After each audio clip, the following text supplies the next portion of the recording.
When you decide to have an opt-in list, it's not just a matter of sending your subscribers your promotional newsletters or catalogs. There are many other things to consider to avoid complications. While there are many ways you can make people subscribe to your list, there are also some things you must do to avoid subscribers from wanting to get off your list. You also want to avoid problems with the law and your Internet Service Provider, or ISP. There are now a lot of laws and rules applied to protect the privacy of Internet users from spamming and unwanted emails.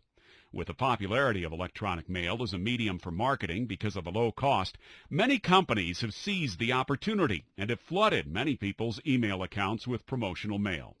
But with an opt-in list, you avoid this annoyance because people subscribe to your list. They want to receive the newsletters and promotional materials. They've consented to being on your list by subscribing themselves. Just don't forget to put an unsubscribe feature every time in your opt-in list so you can avoid any confusion. There may be times when an email account was provided when the real owner didn't wish to subscribe. It's essential to keep your list clean and manageable. Arrange it by using the many tools and technologies available for your opt-in list.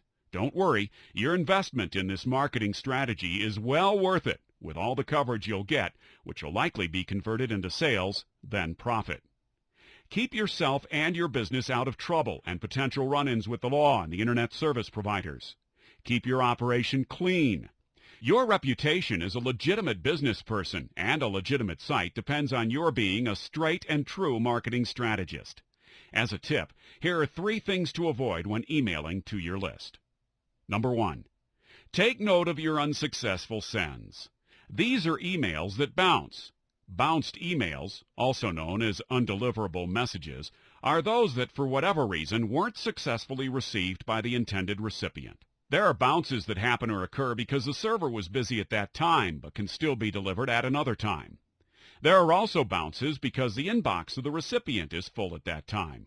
And there are bounced messages that are simply undeliverable, ever.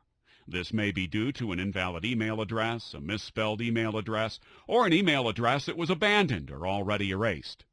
Manage your list by putting markings on those emails that bounce. Erase bounced email accounts from your list so you have accurate statistics and records on how many are actually receiving your mail. You may also want to check the spellings of your email addresses in your list. One common mistake is when an N instead of an M is placed in the .com area. Number 2, always provide an unsubscribe feature in your site and an unsubscribe link in your emails. When someone in your list files a request to be unsubscribed, always take that request seriously. If you don't take them off your list and keep sending them your emails, you're now sending them spam mail. When you're reported as a spammer, you and your business can get into a lot of trouble. You can be reported to the authorities and maybe blacklisted by many Internet service providers. You'll lose a lot of subscribers this way, and many more in potential subscribers. Number 3, do not provide shocking or disturbing content in your newsletters. It's hard to decipher the age of the recipient, and many complaints may stem from these. Controversial issues also are to be avoided, so you aren't branded by your subscribers. Stick to the nature of your site and your business. Always remember these tips so you can have a healthy relationship with your subscribers, as well as stay within the bounds of what's allowed in sending mails to an opt-in list.